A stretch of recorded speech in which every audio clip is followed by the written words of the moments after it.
मैं हर एक दिन स्कूल गॉडेस के सामने अपने दिल की बात कबूल करता रहा, लेकिन दिल की गहराइयों में मैं यही दुआ कर रहा था कि वो कभी भी हाँ न कहे। शुरुआत में मेरी क्लास के सभी क्लासमेट्स को लगा कि मैं कोई होपलेस रोमांटिक हूँ, लेकिन आज सब कुछ बदल गया जब मैंने अपना 100वां कन्फेशन किया। मैंने गहरी सांस ली और जोर से चिल्लाया, पसंद करता हूँ, क्या तुम मेरी गर्लफ्रेंड बनोगी? मेरे आसपास मौजूद हर इंसान हंसते हंसते लोटपोट हो गया। जिसे कोई छू भी नहीं सकता था, वो बर्फ जैसी ठंडी स्कूल गॉडेस लू रुआन मेरी लिस्ट में असल में 100वें नंबर पर थी। तो तुम लोगों को क्या लगता है, क्या इस बार वो सच में सफल होने वाला है? क्योंकि मैं तुम्हें बता दूं, उस वक्त मेरे पसीने छूट रहे थे। बस एक और नाकामी बाकी थी। वो घटिया सिस्टम जो लगातार 100 बार रिजेक्ट होने के बाद ही एक्टिवेट होता है, आखिरकार मेरा होने वाला था। आखिरकार वो मेरे हाथ लगने वाला था। पूरी तरह यकीन करने के लिए कि मैं फेल ही हूं, मैंने अपने हर एक टारगेट की बैकग्राउंड चेक तक की थी। मैंने यह भी तय किया कि मैं ठीक उसी तरीके से कन्फेस करूं जिससे उन्हें सबसे ज्यादा नफरत हो। कभी कभी जब मुझे जल्दी होती थी तो मैं सीधा उन लड़कियों के पास चला जाता था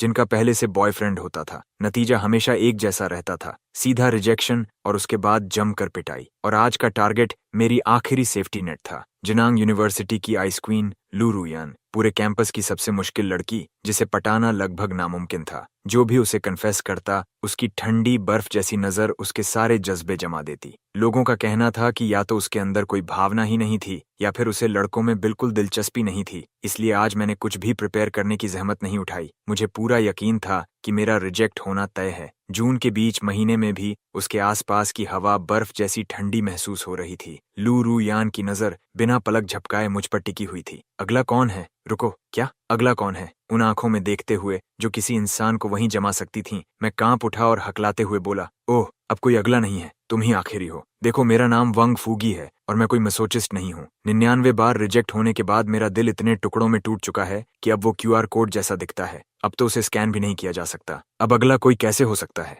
जब लू रुयान ने मेरा जवाब सुना तो उसने धीरे धीरे अपनी आंखें बंद कर लीं। धूप में उसकी लंबी पलकों का रूप किसी नाजुक छोटे फैन जैसा लग रहा था। लू रुयान, क्या तुम मेरी गर्लफ्रेंड बनना चाहती हो या नहीं? अब मैं बेचैन होने लगा था। ये लड़की आखिर खेल क्या रही है? पहले तो वो हमेशा लोगों को सीधे और साफ मना कर देती थी। जल्दी करो ना, मुझे अपना सिस्टम एक्टिवेट करने की जल्दी है। लू रुयान ने हल्का सा भौहें सिकोड़ लीं। इतनी जल्दी क्यों? क्या तुम लड़कियों को कन्फेस करते समय हमेशा इतने अधीर रहते हो? मैंने झेंपते हुए अपना सिर खुजलाया। उसके लिए सॉरी, आराम से सोच लो। ठीक है, आराम से सोच लो। सेकंड एक एक करके गुजरते रहे। तमाशा देख रहे स्टूडेंट्स इतने भूखे हो चुके थे कि मानो पूरा घोड़ा खा जाए। आज कैंपस गॉडेस को क्या हो गया? उसने इसे तुरंत रिजेक्ट क्यों नहीं किया? मैं तो ये ड्रामा देखने के लिए कैफेटेरिया की लिमिटेड एडिशन पोर्क रिब्स तक छोड़ आया हूँ। मुझे लगता है वो बस इसे और ज्यादा बेइज्जत करने की तैयारी कर रही है। हाँ, आखिर वोंग फूगी की रेप्यूटेशन तो पूरी तरह कूड़े जैसी है। आखिरकार लू रुयान ने मुंह खोला। आखिर तुम्हें मुझ में पसंद क्या है? मेरे होंठ का कोना हल्का सा फड़क गया। ये तो स्क्रिप्ट में था ही नहीं। लू रुयान ने फिर पूछा, आखिर तुम्हें मुझ में पसंद क्या है? मेरे चेहरे की मुस्कान अटक गई। ऐसा तो होना ही नहीं था। मुझे इतना भरोसा था कि मैं रिजेक्ट हो जाऊंगा कि मैंने कुछ भी प्रिपेयर नहीं किया था। जो फूल मैं हाथ में पकड़े हुए था वो भी मैंने सड़क किनारे से ही उठा लिए थे। तुम खूबसूरत हो, तुम्हारी टांगें बहुत अच्छी हैं, तुम्हारा फिगर कर्वी है, तुम्हारी कमर बहुत पतली है और तुम्हारी बॉडी कमाल की है। मैंने बिना सोचे समझे जो दिमाग में आया वही बोल दिया। लू रुयान के चेहरे पर धीरे धीरे बर्फ जैसी ठंडी एक्सप्रेशन फैलने लगी। जब मेरे पास कहने के लिए कुछ भी नहीं बचा तो मैंने उसे जल्दी करते हुए कहा, लू रुयान, सीरियसली हाँ या ना? बस सीधा जवाब दे दो। कैफेटेरिया का खाना खत्म होने वाला है। लू रुयान ने अपनी ठंडी आंखें सिकोड़ लीं और हल्की सी हंसी उड़ाते हुए बोली, बिल्कुल नहीं, मुझे वो चीजें पसंद नहीं जो दूसरे लोग पहले ही फेंक चुके हों। इतना कहकर उसने अपने बाल झटकते हुए पीछे मुड़ गई। उसके लंबे बाल हवा में एक खूबसूरत आर्क बनाते हुए लहराए और अपने पीछे एक हल्की मीठी खुशबू छोड़ गए। उसी पल मेरे दिमाग के अंदर एक ठंडी मैकेनिकल वॉइस जोर से गूंज उठी, बधाई हो होस्ट, तुमने लगातार 100 बार रिजेक्ट होने का टास्क पूरा कर लिया है। स्टोन कोल्ड हार्ट सिस्टम सफलतापूर्वक एक्टिवेट हो गया है। पहला मिशन जारी किया जा रहा है। 3 घंटे के अंदर अपने कन्फेशन के किसी भी टारगेट से 5 पॉइंट्स का डिस्गस्ट लेवल हासिल करो। शुरुआती मिशन फंड्स के रूप में तुम्हें 500 यूएन जारी किए गए हैं। टास्क पूरा करने पर तुम्हें कैश रिवॉर्ड मिलेगा। मैं पूरे 1 सेकंड के लिए बेहद एक्साइटेड हो गया, लेकिन अगले ही पल मेरा चेहरा उतर गया। मजाक कर रहे हो क्या? दूसरे लोगों के सिस्टम्स तो लाखों और करोड़ों ऐसे बांटते हैं जैसे कुछ हो ही नहीं, और तुम मुझे सिर्फ 500 यूएन दे रहे हो। क्या हम यहाँ चैरिटी चला रहे हैं? मैंने गहरी सांस ली। दूसरे लोगों के सिस्टम्स लाखों, यहाँ तक कि करोड़ों उछाल रहे हैं और तुम मुझे सिर्फ 500 यूएन दे रहे हो? ये क्या है? Charity drive. मैंने फिर गहरी सांस ली। शांत रहो, डीप ब्रेथ लो। यही रास्ता मैंने खुद चुना था। मैं पहले ही इतना नरक झेल चुका हूँ, अब इस मोड़ पर हार नहीं मान सकता। मैंने अपने गुर्राते हुए पेट पर हाथ फेरा और कैफेटेरिया की तरफ चल पड़ा। वहां इतनी भीड़ थी कि हर विंडो के सामने लंबी लंबी लाइंस लगी हुई थीं। जैसे ही मैं लाइन में लगने वाला था, मेरे दिमाग के अंदर वही वॉइस फिर गूंज उठी। उसने मुझे 3 ऑप्शंस दिए। पहला, सामने खड़ी लड़की मेरी क्लासमेट लीले के कंधे पर विनम्रता से हाथ रखकर पूछो कि क्या मैं उसकी जगह आगे खड़ा हो सकता हूँ। दूसरा, पूरे जोश के साथ उसके पास जाओ, बात शुरू करो और मजाक में कहो, अरे ये तो लीले है ना, पिछली बार तुमने मेरा कन्फेशन रिजेक्ट कर दिया था और मेरा दिल अभी तक टूटा हुआ है।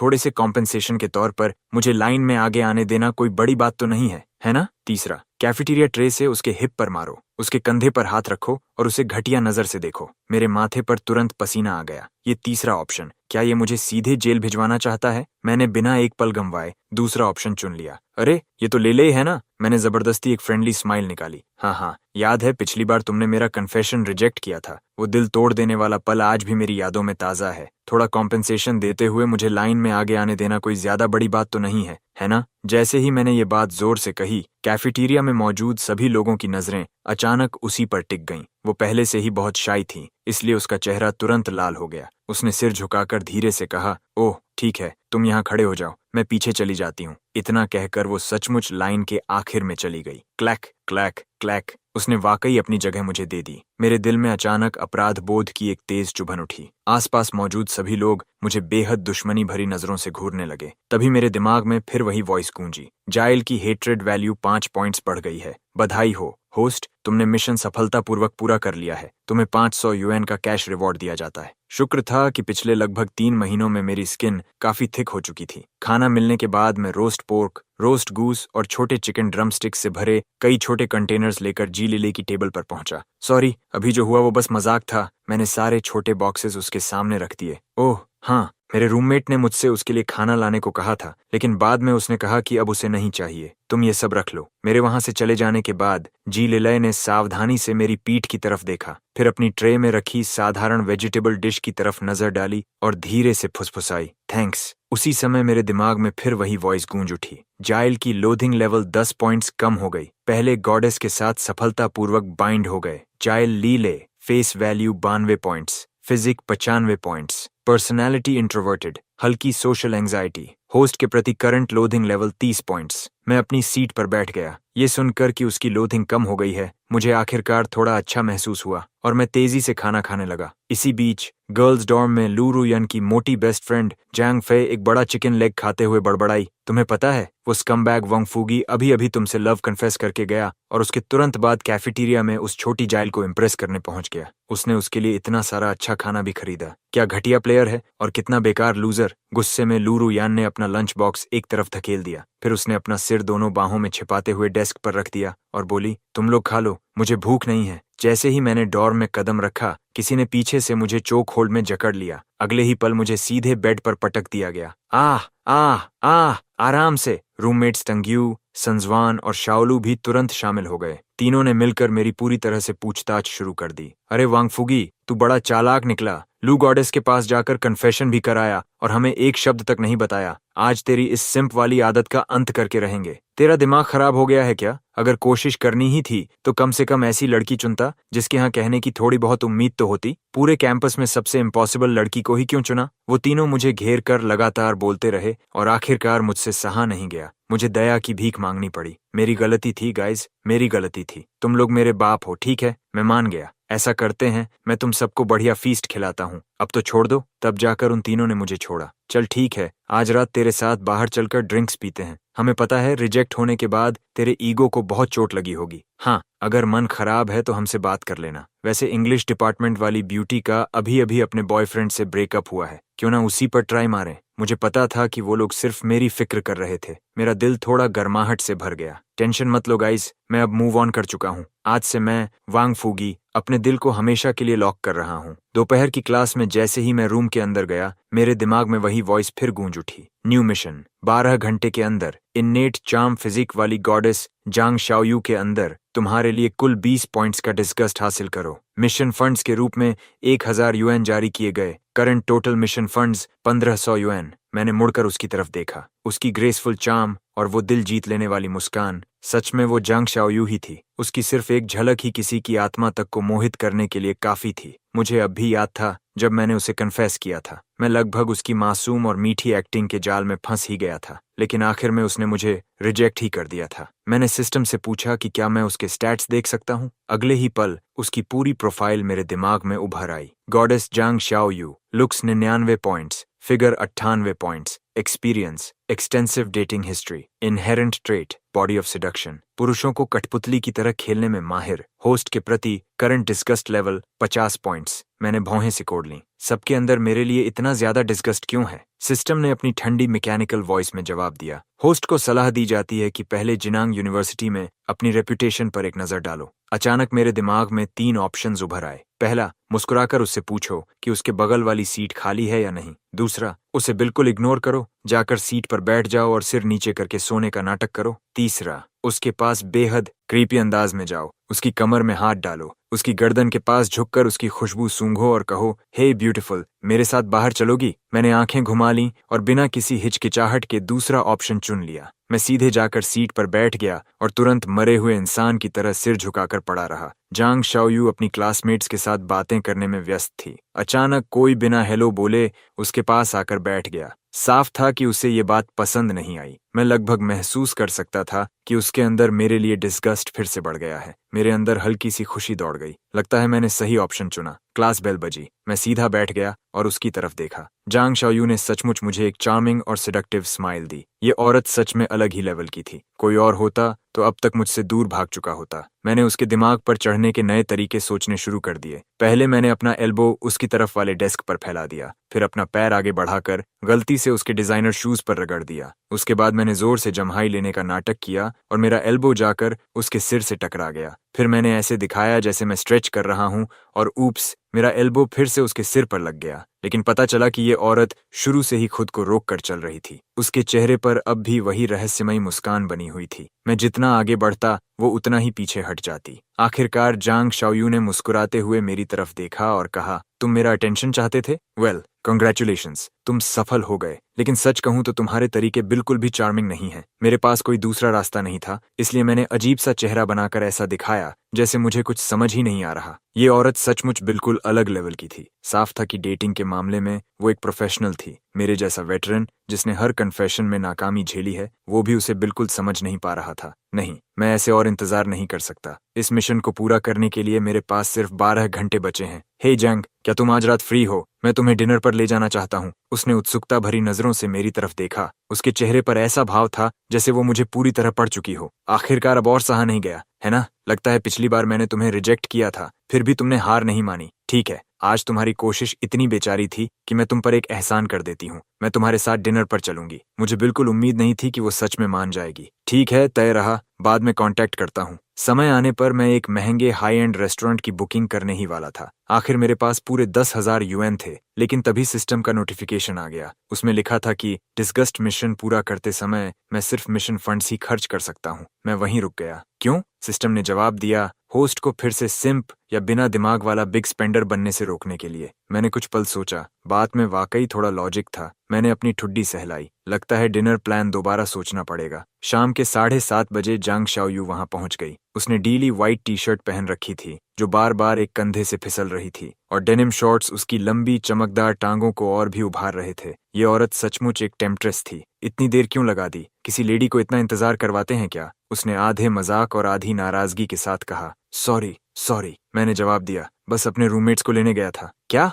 और भी लोग आ रहे हैं? उसके चेहरे पर साफ शौक दिखाई दिया। उसके चेहरे का वो भाव देखकर मुझे काफी संतोष हुआ। इतनी जल्दी मत करो, असली मजा तो अभी बाकी है। 10 मिनट बाद हम एक all you can eat BBQ और हॉट पॉट रेस्टोरेंट में थे। मैं, मेरे तीनों रूममेट्स और जांग शाओयू, जो मुझे ऐसी नजरों से घूर रही थी जैसे मुझे वहीं मार डालेगी, एक ही टेबल पर बैठे थे। माहौल इतना ऑकवर्ड था कि सांस लेना भी मुश्किल लग रहा था। जंग हायू ने कोहनी मारकर धीरे से कहा, ओए फुगी, ये क्या हो रहा है? तूने तो कहा था किसी हॉट गर्ल के साथ डेट होगी। मैंने मन ही मन सोचा, यही तो मैं चाहता था। मैं जानबूझकर उसे पूरी तरह आउट ऑफ प्लेस महसूस करवाना चाहता था। तभी तो डिस्कस्ड पॉइंट्स मिलेंगे। उसी समय मेरे दिमाग में फिर 3 ऑप्शंस उभर आए। पहला ऑप्शन, ध्यान रखते हुए कहना, हे जैंग, मैंने सुना है तुम्हें सी फूड से एलर्जी है। गाइस, ध्यान रखना, कोई सी फूड मत लेना। लेकिन ये सही ऑप्शन नहीं था। दूसरा ऑप्शन, तुरंत उठकर ढेर सारा सी फूड उसके सामने रख देना और कहना, सॉरी जैंग, मुझे सीफूड बहुत पसंद है। गलती से ज्यादा उठा लाया। मेरी हेल्प कर दो और थोड़ा खा लो। तीसरा ऑप्शन, उसकी शर्ट पकड़कर उसके कान में कोई घटिया बात फुसफुसाना।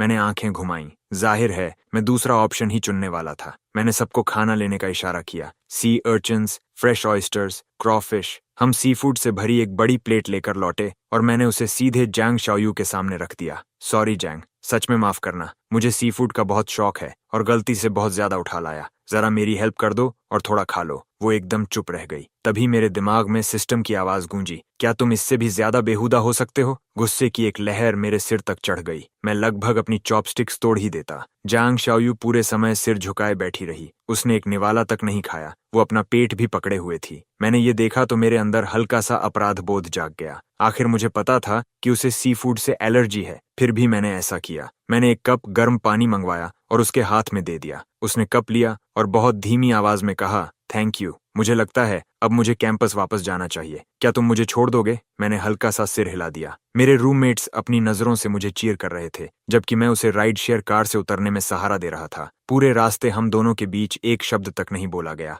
स्कूल पहुंचने के बाद जैसे ही हम कार से उतरे, जांग शाओयू अचानक लड़खड़ाई और एक तरफ गिरने लगी। हे, तुम ठीक हो? मैंने तुरंत उसे संभाल लिया। उसका चेहरा बिल्कुल सफेद पड़ चुका था। उसने बस हल्के से सिर हिलाया और गर्ल्स डॉर्म की तरफ चलने लगी। जब हम पेड़ों से घिरे छोटे रास्ते से गुजर रहे थे, तभी अचानक कोई हमारे सामने आकर खड़ा हो गया। वो स्टूडेंट काउंसिल का वाइस प्रेसिडेंट जंग हाओ था। उसने एक साफ सुथरा व्हाइट सूट पहन रखा था और हाथ में पीले रोजेस का बुके था। जांग शाओयू, मुझे तुमसे कुछ कहना है। जांग शाओयू ने उसकी तरफ देखा और उसके चेहरे पर एक कड़वी मुस्कान उभर आई। इस वक्त उसके पेट में इतना तेज दर्द हो रहा था कि जिंग हाओ से निपटने की उसमें बिल्कुल भी ताकत नहीं बची थी। क्या हम इस बारे में कल बात कर सकते हैं? बिल्कुल नहीं। जांग हाओ बिना पीछे हटे एक कदम आगे बढ़ा। आज रात की मूनलाइट कितनी खूबसूरत है। अपने दिल की बात तुम्हें बताने के लिए इससे बेहतर समय नहीं हो सकता। जांग शाओयू का शरीर फिर से लड़खड़ाया और वह सीधा मेरी बाहों में आ गिरा। ये देखकर जांग हाओ की आंखें पूरी तरह फैल गईं। तुम वही अल्टीमेट एस वंग फूगी नहीं हो?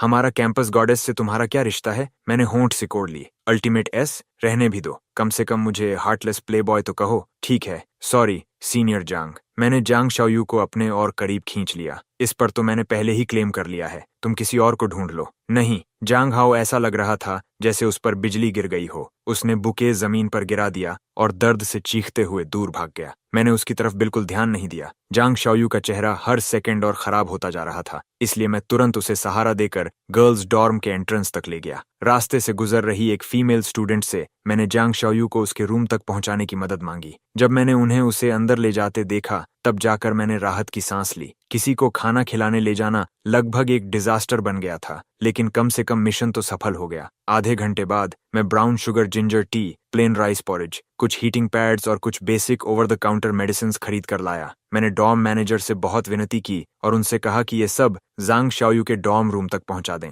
मैंने अंदर एक नोट भी रख दिया, स्टूडेंट जांग, आज रात जो कुछ हुआ उसके लिए मुझे सच में बहुत अफसोस है। मैं वादा करता हूं कि अगली बार जब हम साथ खाना खाएंगे तो टेबल पर बिल्कुल भी सी फूड नहीं होगा। ज्यादा देर नहीं बीती थी कि वोंग फूगी के दिमाग में वही आवाज फिर गूंज उठी। जांग शाओयू का डिस्गस्ट लेवल 30 पॉइंट्स कम हो गया है। गॉडेस जांग शाओयू के साथ सफलतापूर्वक बॉन्ड स्थापित हो गया है। करंट डिस्गस्ट लेवल अब 45 पॉइंट्स है। लगता है उसे केयर पैकेज मिल गया। मैंने राहत की सांस ली। आज रात बफे पर 940 युएन खर्च हुए। सिस्टम फंड्स में अब 560 युएन बचे हैं और मेरे पास 60,000 कैश है। यानी अब मैं कैंपस का छोटा मोटा अमीर लड़का बन चुका हूँ। शनिवार को मैं हमेशा की तरह जिम गया। मुझे ट्रेडमिल पर सिर्फ 10 मिनट ही हुए थे कि एक नया मिशन सामने आ गया। मिशन ट्रिगर्ड, 48 घंटे के भीतर सिचुआन गर्ल के करीब जाओ। रिवॉर्ड 5 से 35 पॉइंट्स और 2000 UN mission funds. Current accumulated mission funds 2560 UN. पलक झपकते ही मैंने देखा कि एक मेल जिम इंस्ट्रक्टर एक लड़की से माफी मांगते हुए कह रहा था, देखिए ब्यूटी,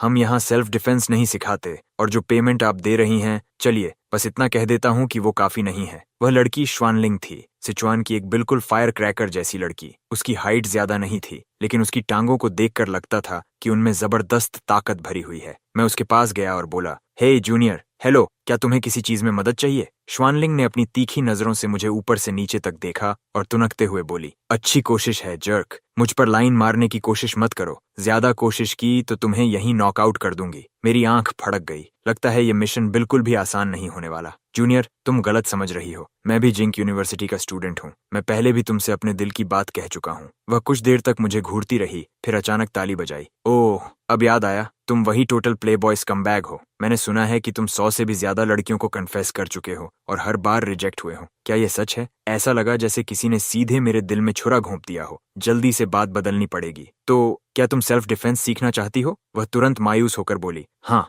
लेकिन मेरा वॉलेट इसकी इजाजत नहीं देता। मैंने चारों तरफ नजर दौड़ाई, लेकिन कोई सस्ता ऑप्शन नहीं मिला। तभी मेरे दिमाग में एक आइडिया आया। क्या संयोग है। चिंता मत करो जूनियर, मुझे महिलाओं के लिए सेल्फ डिफेंस की एक अच्छी टेक्निक आती है। अगर तुम्हें कोई दिक्कत नहीं है तो मैं तुम्हें सिखा सकता हूँ। उसने भौहें सिकोड़कर मुझे ऊपर से नीचे तक देखा। मैं पहले से तैयार था। जरा सोचो, मैं पूरे स्कूल का सबसे नोटोरियस प्ले बॉय हूँ। अगर तुम मेरी ट्रेनिंग पूरी कर लेती हो और उसके बाद मैं भी तुम्हारे करीब नहीं पहुंच पाता, तो फिर कोई भी क्रीप जिंदगी में दोबारा तुम्हें छू भी नहीं पाएगा। सही है ना? श्वान को अचानक जैसे सब समझ आ गया। ओह, ये तो सही बात है। तुम्हारे जैसे स्कम को लड़कियों से पंगा लेने का काफी एक्सपीरियंस होगा। शायद मैं सच में तुमसे कुछ सीख सकती हूँ। वह थोड़ी देर रुकी। लेकिन ये तो बहुत महंगा लगेगा। मैं लेसन्स अफोर्ड नहीं कर सकती। मैंने थोड़ा सोचा। पूरे कोर्स के सिर्फ 300 बक्स, बस इतना ही। ये 300 हर सेशन के नहीं है। शुरुआत से लेकर आखिर तक, जब तक तुम पूरी तरह प्रो नहीं बन जाती, सब कुछ इसमें शामिल है। तुम मुझसे झूठ तो नहीं बोल रहे, है ना? श्वान ने खुशी खुशी 300 बक्स दे दिए। उसे डर था कि कहीं मैं अपना फैसला बदल न दूं।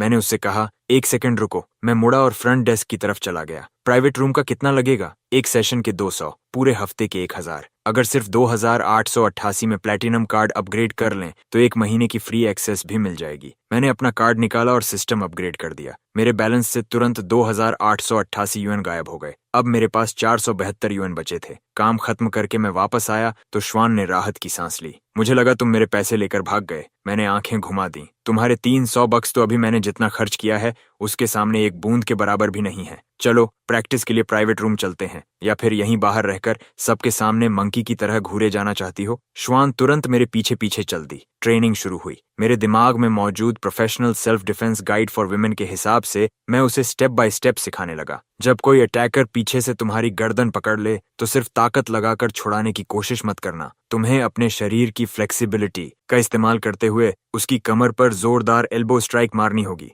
इसी तरह तुम खुद को छुड़ा सकती हो। श्वान धीरे धीरे टेक्निक समझने लगी और काफी एक्साइटेड हो गई। आओ आओ, इस बार तुम अटैकर बनो और पीछे से मुझ पर हमला करो। मैं उसके पीछे गया और अपनी बाहें उसकी गर्दन के चारों ओर लपेट दी। मेरी हथेलियां उसके कॉलर बोन से छू गईं, जिस पर हल्की सी पसीने की नमी थी। मेरा दूसरा हाथ उसके सीने की तरफ हमला करने का नाटक करने लगा। गाइड के मुताबिक उसे अपना सिर पीछे मारकर मेरी ठुड्डी पर वार करना था, साथ ही मेरी किडनी पर एल्बो मारकर तुरंत घूम जाना था। यही आइडियल सिचुएशन थी, लेकिन असलियत में मेरा शरीर रिफ्लेक्स से खुद ही एक कदम पीछे हट गया और उसका वार पूरी तरह बच गया। उसी पल जब उसने घूमने की कोशिश की, मेरे हाथ अचानक काबू से बाहर हो गए और उसकी स्कर्ट को पकड़कर नीचे खींच बैठे। मैंने उसे जोर से नीचे खींच दिया। हम दोनों सदमे में जम गए। शुक्र है इस प्राइवेट रूम में सिर्फ हम दोनों ही थे, और शुक्र है उसने अंदर सेफ्टी शॉर्ट्स पहन रखे थे। मैं पूरी तरह स्तब्ध था और मन ही मन चीख रहा था, धत्त तेरे की सिस्टम, तुमने कभी नहीं बताया कि ये विमेन्स सेल्फ डिफेंस असल में ऐसे काम करती है। तभी मेरे दिमाग में एक मेन्यू उभर आया। ऑप्शन 1, ईमानदारी से माफी मांगो। सॉरी जूनियर, अगर मैं कहूं कि ये सिर्फ रिफ्लेक्स था तो क्या तुम यकीन करोगी? ऑप्शन 2, बिल्कुल शांत रहो। देखा, ये इस बात का एग्जाम्पल था कि क्या नहीं करना चाहिए। तुम्हें अभी बहुत कुछ सीखना है। मेरे साथ रहो, मैं वादा करता हूं कि कोई भी अटैकर दोबारा तुम्हें छू भी नहीं पाएगा। ऑप्शन 3, एक क्रीप बन जाओ। इससे भी ज्यादा घटिया बात कहो। मेरे होंठ फड़क उठे, लेकिन मैंने ऐसे व्यवहार किया जैसे कुछ हुआ ही ना हो। देखा, ये इस बात का एग्जाम्पल था कि क्या नहीं करना चाहिए। तुम्हें अभी बहुत कुछ सीखना है लिटिल ब्रैट, लेकिन तुम्हारी किस्मत अच्छी है कि तुम्हारे पास मैं हूँ। जब तक मेरी ट्रेनिंग पूरी होगी कोई भी थक तुम्हें छू भी नहीं पाएगा। मैं साफ महसूस कर सकता था कि उसका अनोयंस लेवल 10 पॉइंट्स बढ़ गया है। वह नीचे झुक गई और उसकी आंखों से मानो आग निकल रही थी। ठीक है, तुमने मेरी स्कर्ट खींची। मुझे पहले से पता होना चाहिए था कि फ्री लंच जैसी कोई चीज नहीं होती। तुम पूरे के पूरे परवर्ट हो। ये सब तुमने पहले से प्लान किया था, है ना? ऊपर से पैसे भी ले रहे हो और मेरा फायदा भी उठा रहे हो। वाह, सब कुछ कितना अच्छे से सोच रखा है तुमने। मैंने अपना चेहरा दूसरी तरफ घुमा लिया और उसकी तरफ देखने की भी हिम्मत नहीं की। अगर तुम इतनी सी बात भी बर्दाश्त नहीं कर सकती तो किसी असली अटैकर का सामना कैसे करोगी? अगर सीखना नहीं चाहती तो मैं अभी तुम्हारी ट्यूशन रिफंड कर देता हूँ। तभी श्वान ने अपना हाथ जोर से मेरे कंधे पर रखा। उसकी आंखों में जिद की आग जल रही थी। बिल्कुल सीखना चाहती हूँ और मैं इसे पूरी तरह मास्टर भी करूंगी। अभी तुम्हारे हाथों थोड़ा बहुत फायदा उठ जाना बाद में किसी क्रिमिनल के हाथों असॉल्ट होने से कहीं बेहतर है, इसीलिए मैं बिल्कुल हार नहीं मानूंगी। आ जाओ परवी सीनियर, मैं हर चीज के लिए तैयार हूँ। और फिर उस दोपहर से लेकर रात के ठीक 9 बजे तक प्राइवेट जिम रूम के अंदर श्वान की गुस्से और जान लेने वाली चीखें बार बार गूंजती रहीं, जबकि मैं इस कमबख्त सेल्फ डिफेंस क्लास की उन्हीं टेक्निक्स का बार बार शिकार बनता रहा। एक मूव में गलती से उसकी सेफ्टी शॉर्ट्स नीचे खिंच जाती, दूसरी टेक्निक में उसकी स्पोर्ट्स ब्रा सिर के ऊपर तक खिंच जाती। एक ऐसी मूव सिखाते समय जिसमें पैरों को काफी फैलाना पड़ता था, मैंने नीचे झुककर उसे उठा लिया और उसका पूरा शरीर हवा में लटका दिया। उसका अनोयंस लेवल फिर से 20 पॉइंट्स बढ़ गया, लेकिन आखिरकार मेहनत रंग जरूर लाती है। मिशन पूरा करने के लिए मुझे सिर्फ 5 और पॉइंट्स चाहिए थे। मैंने तय किया कि अब इंटेंसिटी बढ़ानी पड़ेगी। मैंने उसका पैर पकड़ा और जोर से ऊपर धकेल दिया, जिससे उसका पूरा फुल स्प्लिट हो गया। फिर मैंने उसकी थाई की मुलायम स्किन को जोर से छुटकी काटी। मेरी उम्मीद के विपरीत उसने सिर्फ भौहें सिकोड़ लीं और दांत भींचकर दर्द सह लिया। ये इतना भी सह सकती है? लगता है अब उसे इसकी आदत पड़ने लगी है। ये ठीक नहीं है। एक टेकडाउन मूव करते समय मैंने जानबूझकर अपना दूसरा हाथ उसके चेस्ट पर रख दिया। हालांकि उसका चेहरा लाल हो गया और उसने मुझे परवर्ट कहा, फिर भी मुझे जिस डिस्गस्ट की जरूरत थी उसका कोई संकेत नहीं मिला। पता ही नहीं चला और समय खत्म हो गया। काफी देर हो गई है। कल दोपहर 3 बजे हमेशा वाली जगह मिलना। फिलहाल मैं बस इतना ही कर सकता था। शुक्र है मिशन की टाइम लिमिट 48 घंटे थी। श्वान पूरी दोपहर ट्रेनिंग करके पसीने से भीग चुकी थी और जोर जोर से सांस ले रही थी।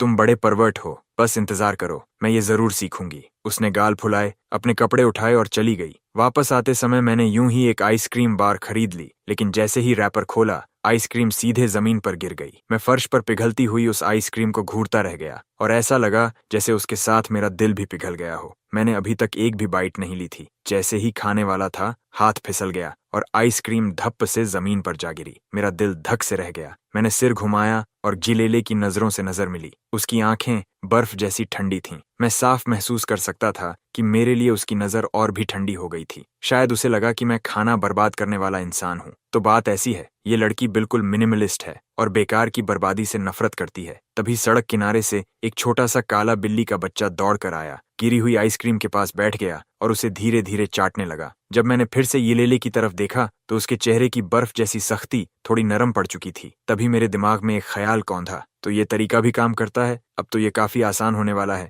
जब तक मैं उन गॉडेसेस को, जो पहले से ही मुझसे नफरत करने वाली हैं, और नाराज कर सकूं, मुझे रिवॉर्ड मिलता रहेगा। मुझे किसी नई योजना पर मेहनत करने की भी जरूरत नहीं थी। अच्छा मूड होने की वजह से मैंने 2 आइसक्रीम बार्स खरीद लीं। हल्की सी धुन गुनगुनाते हुए मैं जी लीले के पास गया और बिना कुछ कहे एक आइसक्रीम उसके हाथ में थमा दी। वह कुछ समझ पाता उससे पहले ही मैं वहां से निकल गया। अगले दिन मैंने पूरी रात तैयारी की। आज मुझे हर हाल में उस स्पाइसी और फाइस्टी लड़की वेन जुवानलीन को मिशन के लिए जीतना था। जैसे ही हम मिले, मैंने शरारती अंदाज में उसकी पीठ पर हल्की सी थपकी दे दी। यो लिटिल फ्रेशमैन, आज फिर से गलत एग्जाम्पल बनने के लिए तैयार हो? हैरानी की बात यह थी कि मैंने उससे इतना हल्के और छेड़ने वाले अंदाज में बात की, फिर भी उसने खुद को संभाल लिया। लगता है कल जो मैंने किया था वह काफी नहीं था। अब उसे उसकी इम्यूनिटी बन चुकी थी। ये ठीक नहीं था। मैंने मन ही मन फैसला किया कि अब मामला एक स्तर और ऊपर ले जाना पड़ेगा। इसलिए पूरे 1 घंटे की शांत ट्रेनिंग के बाद मैंने अपना हमला शुरू किया। नहीं नहीं, ये बिल्कुल गलत है। तुम्हारा फॉर्म पूरी तरह गलत है।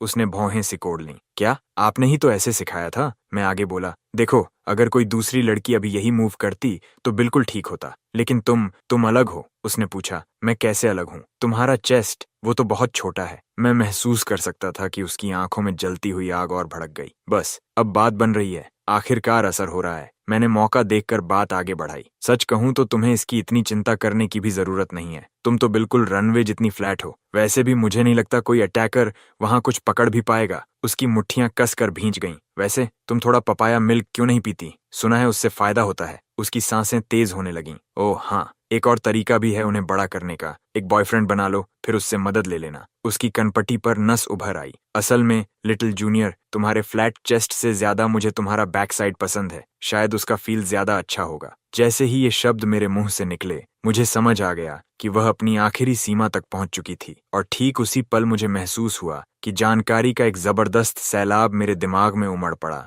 अनगिनत पॉप सॉन्ग्स जिन्हें मैंने पहले कभी नहीं सुना था, हर मेलोडी और हर लिरिक मेरी याददाश्त में ऐसे दर्ज हो गई जैसे हमेशा से वहीं मौजूद हो। मैं अभी इस बात पर खुश होना ही शुरू हुआ था कि अगले ही पल श्वान की आंखें मानो दो जलती हुई लपटों में बदल गईं और उसने एक ही झटके में मेरी कॉलर पकड़ ली। उसकी आंखों में मुझे मार डालने वाली नजर देखते ही मेरे पूरे शरीर में ठंडा पसीना छूट गया काम से। इस बार तो मैं सच में खत्म हो गया। मैंने सिचुआन और चोंगचिंग की टी-रेक्स को नाराज कर दिया है। क्या मैं आज इस जिम से जिंदा बाहर भी निकल पाऊंगा? जूनियर, शांत हो जाओ, बस एक सेकंड के लिए शांत हो जाओ। श्वान ने ठंडी और तीखी हंसी छोड़ी, फिर अचानक मेरा दायां हाथ जोर से खींच लिया, अपना बायां पैर जमा दिया और एक शानदार स्पिन के साथ मुझे पूरी ताकत से शोल्डर थ्रो दे मारा। जोरदार धमाके के साथ मैं बुरी तरह फर्श पर जा गिरा। ऐसा लगा जैसे मेरे शरीर की हर हड्डी टूटकर बिखरने वाली हो। श्वान ऊपर से मुझे घमंडी मुस्कान के साथ देख रही थी।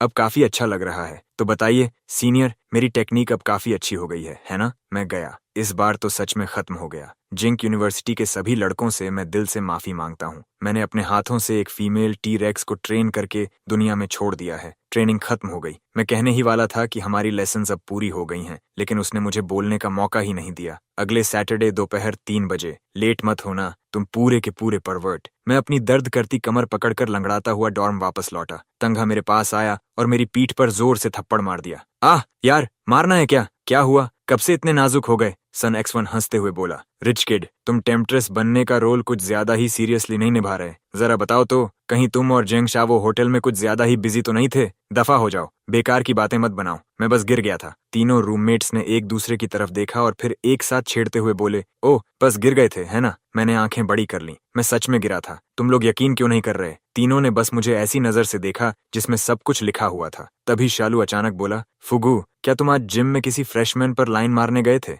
मैं एकदम चौंक गया। तुम्हें कैसे पता? शलू ने अपना फोन निकाला। उस पर जिनचांग यूनिवर्सिटी के गॉसिप पेज की एक पोस्ट खुली हुई थी। उसका टाइटल इतना अटेंशन ग्रैबिंग था कि नजर हट ही नहीं सकती थी। प्लेबॉय ने आखिरकार अपनी बुरी नजरें मासूम फ्रेशमैन तक पहुंचा दी। साथ लगी हुई फोटो बिल्कुल उसी पल की थी जब श्वान और मैं बहुत करीब खड़े थे। उस एंगल से देखने पर सच में ऐसा लग रहा था जैसे हमारे बीच दोस्ती से कहीं ज्यादा कुछ हो। फूगी, सच सच बता, क्या तुम फिर से अपनी पुरानी आदतों पर लौट आए हो? मैंने लापरवाही से हाथ हिलाया। ऐसी कोई बात नहीं, उसे सिर्फ सेल्फ डिफेंस सीखना था। उसने ट्यूशन फी दी तो मैंने उसे कुछ बेसिक मूव्स सिखा दिए। संजवान उत्साहित होकर चिल्लाया, धत्त, इतनी प्यारी और सुंदर फ्रेशमैन से तुमने पैसे भी ले लिए? वो मेरे पास क्यों नहीं आई? मैं तो उसे सिखाने के लिए खुद पैसे दे देता। मैंने उसे घूर कर देखा। श्वान, तुम्हें अभी जेंटल लग रही है सिर्फ इसलिए क्योंकि उसने तुम्हें अभी तक उठाकर नहीं पटका है। वो इंसान नहीं, भेष बदलकर घूमने वाली टेरानोसॉरस रेक्स है। देर सबेर वो तुम सबको, हाँ तुम सब अंधे लोगों को, एक एक करके कमरे के उस पार फेंक देगी। देखते ही देखते अगला दिन आ गया।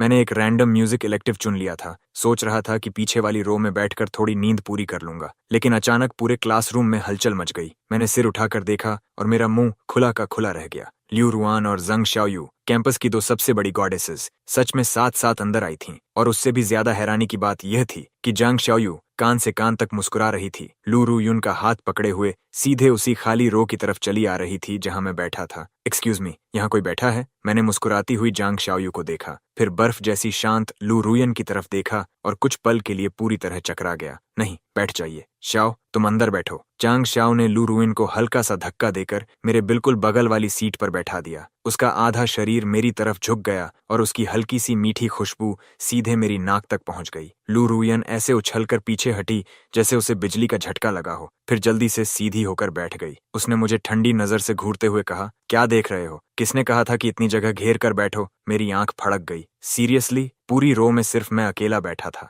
इसमें भी गलती मेरी हो गई। फिर भी मैं थोड़ा और किनारे खिसक गया ताकि उसके लिए ज्यादा जगह बन सके। जो बैक रो कुछ ही पल पहले पूरी तरह खाली थी, कुछ ही मिनटों में उन लड़कों से भर गई जो यह खबर सुनते ही दौड़े चले आए थे। क्लास आधी होने पर म्यूजिक टीचर ने ताली बजाई। ठीक है क्लास, आज का दिन काफी खास है। क्या कोई है जो स्टेज पर आकर हमारे लिए लाइव परफॉर्मेंस देना चाहे? पूरा क्लासरूम एकदम शांत हो गया। अगर कोई वॉलंटियर नहीं करेगा तो फिर मुझे किसी को खुद बुलाना पड़ेगा। लू रुएन, क्यों ना तुम आकर सबके लिए कुछ बजाओ? ये सुनते ही पूरे कमरे में जोरदार तालियां गूंज उठीं। आइस क्वीन धीरे धीरे एक गर्वीले और खूबसूरत व्हाइट स्वॉन की तरह उठी। वह पियानो तक गई और उसके सामने बैठ गई। उसके नाजुक हाथ हल्के से पियानो पर टिके और उसकी पतली उंगलियां कीज को छूने लगीं। अगले ही पल सुंदर सुर बहते हुए झरने की तरह पूरे कमरे में फैल गए। उस पल ऐसा लग रहा था जैसे वह खुद पियानो का हिस्सा बन गई हो और पूरे हॉल का सबसे चमकता हुआ केंद्र बन चुकी हो। जैसे ही गीत खत्म हुआ, तालियां बहुत देर तक रुकने का नाम नहीं ले रही थीं। बहुत बढ़िया। स्टूडेंट लू रुयन के लिए एक बार फिर जोरदार तालियां हो जाएं। 1 मिनट। मैं अचानक अपनी सीट से खड़ा हो गया। पूरे क्लासरूम की निगाहें एक साथ मुझ पर टिक गईं। मैंने गहरी सांस ली और सीधे प्रोफेसर लू रुयन की तरफ देखा। मैं भी ऊपर आकर कोशिश करना चाहता हूँ। मैं एक सॉन्ग गाना चाहता हूँ। लू रुयान, क्या आप मेरे लिए पियानो अकम्पनीमेंट बजाएंगी? प्रोफेसर की अनुमति मिलने के बाद और क्लासमेट्स की हल्की फुल्की तालियों के बीच मैं पोडियम तक पहुंच गया। लू रुआन, क्या आप मेरा अकम्पनीमेंट करेंगी? मेरी सीधी और गहरी नजरों का सामना करते हुए वह जाने क्यों अचानक नर्वस हो गई। उसका दायां हाथ अनजाने में अपनी स्कर्ट का किनारा कसकर पकड़ लिया, लेकिन उसने सिर्फ ठंडी सी आवाज में कहा, हूँ, जो करना है करो, मुझे कोई फर्क नहीं पड़ता। यही तो उसकी यूजुअल रिएक्शन थी। मैंने अपने दिमाग में मौजूद म्यूजिकल स्कोर को स्टैंड पर रख दिया। एक हल्की, खुशमिजाज और अपबीट मेलोडी धीरे धीरे पूरे कमरे में गूंजने लगी। मैंने उसकी आंखों में देखा और धीरे धीरे गुनगुनाना शुरू किया। क्लासरूम धीरे धीरे पूरी तरह शांत हो गया। जो क्लासमेट्स पहले मुझे बिल्कुल सीरियस नहीं ले रहे थे, वे अब पूरी तरह हैरान रह गए थे। खासकर सामने बैठी लड़कियां, जिनकी आंखें सचमुच चमकने लगी थीं। समर लगभग खत्म होने वाला है, कृपया इतनी सारी आइसक्रीम खरीदना बंद कर दो। तुम जानते हो मैं कैसा महसूस करता हूँ। ऑडियंस में बैठी लड़कियों की धीमी फुसफुसाहट मुझे साफ सुनाई दे रही थी। उन सबको लग रहा था कि यह एक लव सॉन्ग है जिसे मैंने खास तौर पर लू रुआन के लिए कन्फेस करने के लिए लिखा है। लू रुयन ने भी उनकी बातें सुन ली थीं। मैंने उसे सिर उठाकर मेरी तरफ देखते हुए देखा। उसकी क्यूरियोसिटी अपने चरम पर पहुंच गई थी और उसकी आंखें मेरी गहरी मोहब्बत से भरी नजरों से टकरा गईं। वह इतना घबरा गई कि उसकी उंगलियां फिसल गईं और उसने गलत नोट बजा दिया। ऐसा लग रहा था कि इतनी परफेक्ट परफॉर्मेंस अब खराब होने वाली है। मैंने एक पल भी नहीं घमाया। मैं आगे बढ़ा और पीछे से अपनी बाहें उसके चारों ओर लपेट दी। मैंने धीरे से अपने हाथ उसके हाथों पर रख दिए। उसके हाथ चौड़े और गर्म थे। हम दोनों ने रिदम के साथ फिर से बजाना शुरू किया और पूरा परफॉर्मेंस दोबारा सही ट्रैक पर लौट आया। मेलोडी फिर से चमकदार और खुशगवार होकर पूरे हॉल में फैल गई। ये सॉन्ग सिर्फ तुम्हारे लिए है, चाहे इसका स्टाइल कोई भी हो। इसका मकसद सिर्फ तुम्हारी जिंदगी में थोड़ी सी खुशी लाना है। मेरी आवाज उसके कानों के बिल्कुल पास थी।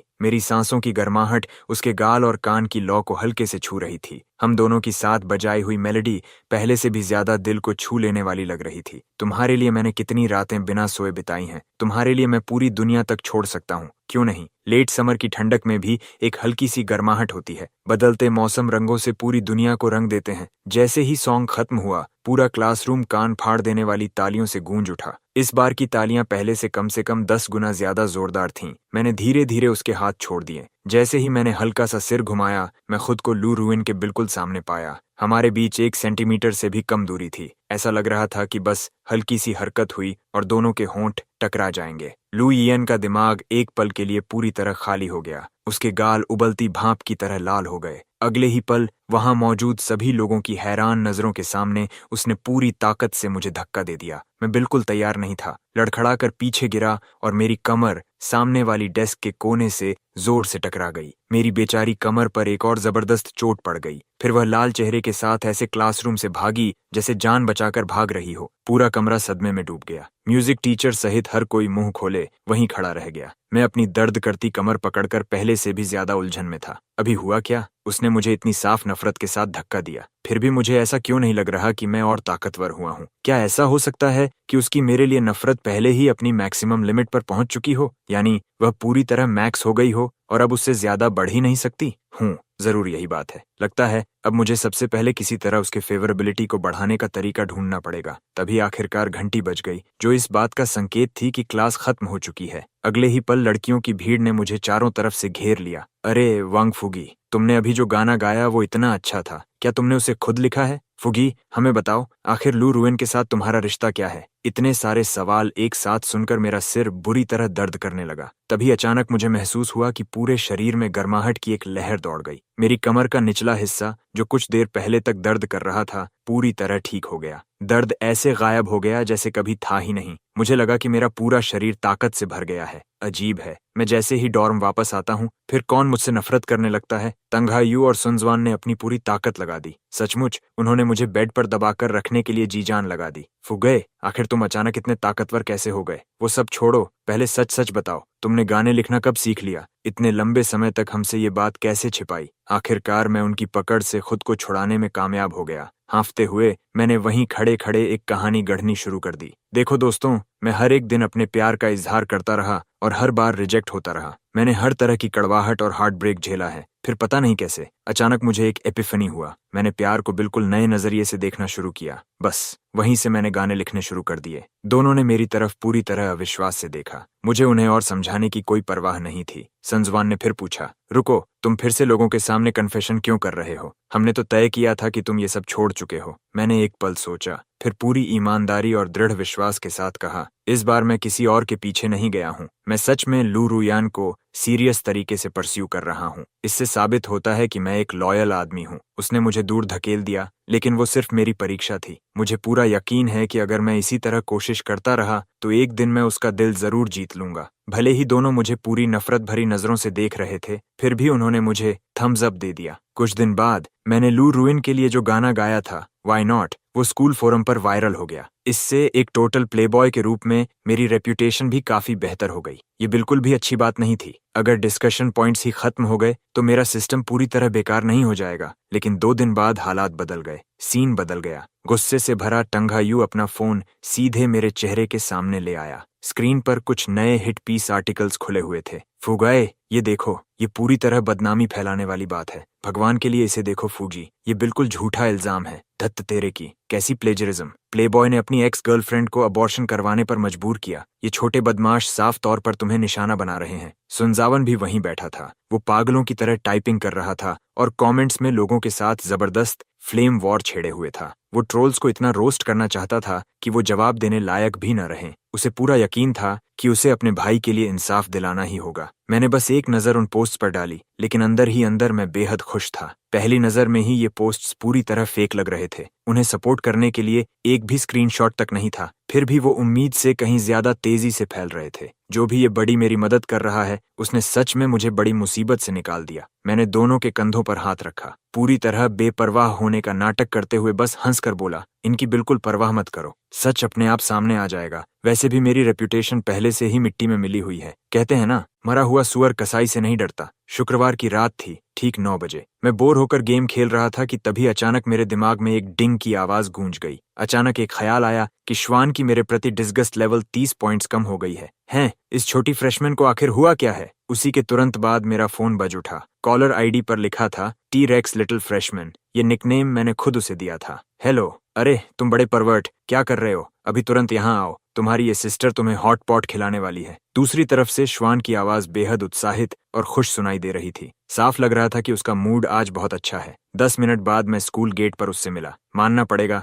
आज उसका पहनावा सचमुच ध्यान खींच लेने वाला था। उसने पिंक स्पोर्ट्स टैंक टॉप और टाइट ग्रे एथलेटिक लेगिंग्स पहन रखी थी, जो उसकी खूबसूरत कर्व्स को और भी उभार रही थी। वो सचमुच पूरे कैंपस की चलती फिरती मास्टरपीस लग रही थी। 100% हेड टर्निंग मटेरियल। हाँ, परवर्ट सीनियर, आखिर तुम आ ही गए। उसने हमेशा की तरह बेफिक्र अंदाज में मेरा हाथ पकड़ लिया और बिल्कुल लड़कों की तरह अपनी दोनों बाहें मेरे गले में डाल दी। आज मेरा मूड बहुत शानदार है, उसने कहा। मैं तुम्हें असली सिचुआन हॉट पॉट खिलाने ले जा रही हूँ। उसकी छाती की नरमी मेरे सीने से लगी हुई थी, जिससे मुझे ठीक से सांस लेना भी मुश्किल हो रहा था। अरे अरे अरे, इतनी एक्साइटेड क्यों हो रही हो? पहले मुझे छोड़ो, लोग बातें बनाएंगे। वो बस हंस पड़ी। उसका पूरा शरीर हंसी से हल्का हल्का कांप रहा था। रुको, क्या मैंने सही सुना? तुम वोंगफुगी सच में इस बात की चिंता कर रहे हो कि लोग क्या सोचेंगे? क्या तुम भूल गए कि पहले तुम मेरा कैसे फायदा उठाते थे? ये तो बस कंधे पर हाथ रखना है, इसमें क्या बड़ी बात है? इतना कहते हुए उसने अपनी पकड़ और भी कस दी। उसी तरह मुझे अपने साथ लगाए हुए वो पूरे कैंपस से बाहर तक मुझे खींचती हुई ले गई। हम ऑथेंटिक सिचुआन हॉट पॉट नाम की एक जगह पहुंचे। पूरे रेस्टोरेंट में तीखी मिर्चों की खुशबू फैली हुई थी। हे बॉस, हमें एक स्प्लिट पॉट देना, एक साइड एक्स्ट्रा स्पाइसी और एक्स्ट्रा नंबिंग बनाना। श्वान ने ऐसे आवाज लगाई जैसे वो इस जगह की मालकिन हो। फिर उसने मेरी तरफ आंख मारते हुए कहा, ये मेरी सीक्रेट हाइड आउट है। इसके ओनर सीधे सिचुआन और चोंगचिंग से हैं। यहाँ का फ्लेवर बिल्कुल लेजेंडरी है। मैंने मन ही मन होंठों का कोना फड़काते हुए सोचा, हाँ, इसका स्पाइस लेवल सच में लेजेंडरी है। फिर मैंने उससे पूछा, वैसे आज तुम इतनी खुश क्यों हो? अचानक मुझे डिनर पर क्यों बुला लिया? श्वान ने अपनी जांघ पर हाथ मारते हुए कहा, अरे यार, मैं तो लगभग भूल ही गई। मैं तुम्हें अपनी फील्ड प्रैक्टिस का रिजल्ट बताना चाहती थी। Field practice?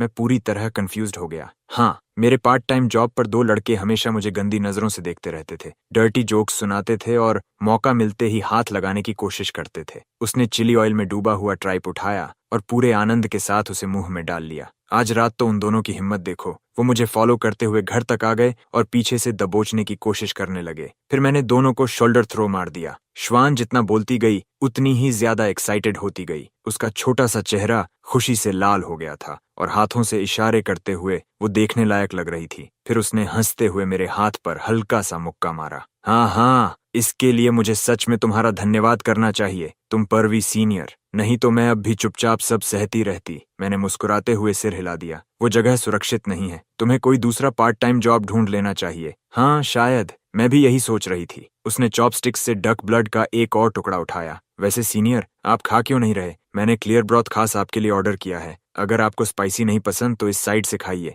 मैंने कहा, मुझे भूख नहीं है, बस थोड़ा प्यास लगी है, मैं ड्रिंक्स लेकर आता हूँ। मैं खड़ा हुआ और पूछा, तुम क्या पियोगी? एक आइस कोल्ड कोला। जब मैं काउंटर पर पहुंचा तो कोला उठाने ही वाला था कि मेरी नजर बगल में रखे योगर्ट पर पड़ गई। उसी पल मेरे दिमाग में एक शैतानी प्लान आ गया। मैंने आवाज लगाई, बॉस 2 बॉटल योगर्ट भी दे देना। वापस टेबल पर पहुंचा तो श्वानलिन लगभग खाना खत्म कर चुका था। उसने एक ही सांस में आधी बॉटल कोला खत्म कर दी। आह, कितना रिफ्रेशिंग है। उसे इतने संतोष से पीते हुए देखकर मैंने मन ही मन कहा, सॉरी जूनियर, अपने डिस्गस्ट पॉइंट्स बढ़ाने के लिए मुझे तुम्हारे साथ थोड़ा गंदा खेल खेलना पड़ेगा। मैंने ऐसा दिखाया जैसे मुझे अचानक बहुत भूख लग गई हो और मीट के कुछ स्लाइस पॉट में डाल दिए। जब श्वान ने अपना भरा हुआ पेट सहलाते हुए कहा, ठीक है, अब तुम आराम से खाते रहो, तभी वो चिल्लाया, खा लो। अरे ये क्या कर रहे हो तुम? उसकी आवाज सुनते ही रेस्टोरेंट में बैठे सभी लोग हमारी तरफ देखने लगे। मैंने पहले अभी अभी ब्लांच किया हुआ बीफ ट्राइप उठाया, उसे अच्छी तरह योगर्ट की बोतल में डुबोया और फिर पूरे आनंद वाले चेहरे के साथ उसे मुंह में डाल लिया। मैंने जानबूझकर योगर्ट की सफेद झाग का थोड़ा सा हिस्सा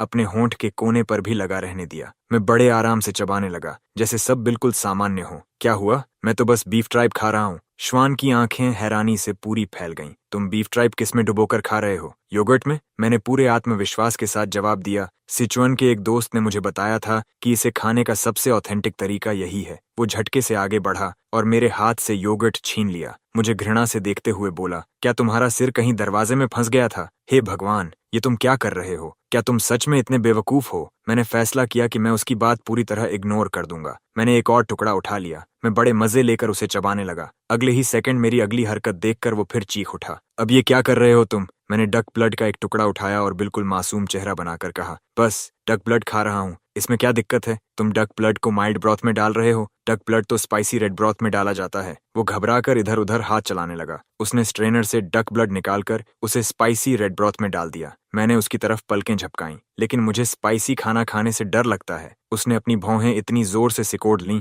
कि वो लगभग आपस में मिल गईं। अगर तुम्हें स्पाइसी से डर लगता है तो योगर्ट पी लिया करो। डक ब्लड कोई माइल्ड ब्रॉथ में ऐसे खाता है क्या? ओह, तो ऐसा होता है? मैंने ऐसे कहा जैसे मुझे अचानक कोई एपिफनी हो गया हो। फिर मैंने टेबल पर रखी सोय सॉस की बोतल उठाई और उसे सीधे अपने बिंग फैन के बोल में उड़ेलना शुरू कर दिया। क्लग क्लग क्लग, मैं पागल हो जाऊंगा। वोंग फूगी, अब तुम्हें एक भी बाइट खाने की इजाजत नहीं है। श्वानलिंग अपने बाल नोचने लगी। वो पूरी तरह ब्रेक डाउन होने की कगार पर थी। बस, अब बहुत हो गया। आज से मैं ऑफिशियली ऐलान करती हूँ कि जिंदगी भर तुम्हें हॉट पॉट को हाथ लगाने की भी इजाजत नहीं है। आसपास बैठे दूसरे कस्टमर्स भी हमारे पास इकट्ठा होने लगे। वो मेरी तरफ उंगली दिखाकर कहने लगे, भाई थोड़ा बेसिक मैनर्स सीखो। सीरियसली देखो, तुमने अपनी गर्लफ्रेंड का क्या हाल कर दिया। सिचुआन वाले उस दोस्त से तुरंत रिश्ता खत्म कर दो। ऐसा प्रैंक तो हद से भी बाहर है। तभी ओनर पीछे के किचन से भागता हुआ बाहर आया। जैसे ही उसने हमारी टेबल की पूरी तबाही देखी, उसकी आंखें गुस्से से हरी पड़ गईं। उसने अपनी जेब से सीधे 200 युएन निकाले और उन्हें टेबल पर पटक दिया। फिर मेरी तरफ उंगली दिखाते हुए बेहद गंभीर लहजे में बोला, बस अब और मत खाओ, मैं तुम्हारे पैसे वापस कर रहा हूँ, यहाँ से निकल जाओ, तुम्हें यहाँ खाना खाने की इजाजत नहीं है। श्वानलिंग का चेहरा शर्म से पूरी तरह लाल हो चुका था। शायद अपनी पूरी जिंदगी में उसे पहली बार किसी रेस्टोरेंट से बाहर निकाला गया था। वो जिस तरह मुझे घूर रही थी, ऐसा लग रहा था जैसे उसकी सांसों से आग निकल रही हो। लेकिन मुझे तो आग में घी डालना ही था। मैंने हाथ में पड़े 200 युएन लहराए और जोर से हंसते हुए कहा, देखा, फ्री मील भी मिल गया और ऊपर से 200 युएन भी मिल गए। देखा जूनियर, हम ये काम फिर कभी जरूर करेंगे, तुम छोटे बदमाश। तभी श्वानिंग ने पूरी ताकत से अपना पैर मेरे पैर पर दे मारा। दर्द इतना हुआ कि मैं दांत भींचकर तड़प उठा। दोबारा कभी मेरे साथ डिनर पर जाने की सोचने की भी मत करना। इतना चिल्लाने के बाद वो बिना पीछे देखे रेस्टोरेंट से बाहर निकल गई। तभी अचानक मेरे दिमाग में एक डिंग की आवाज गूंजी। श्वान की डिस्गस्ट लेवल एकदम से 40 पॉइंट्स बढ़ गई। उसी पल एक जानकारी सीधे मेरे दिमाग में ठोक दी गई।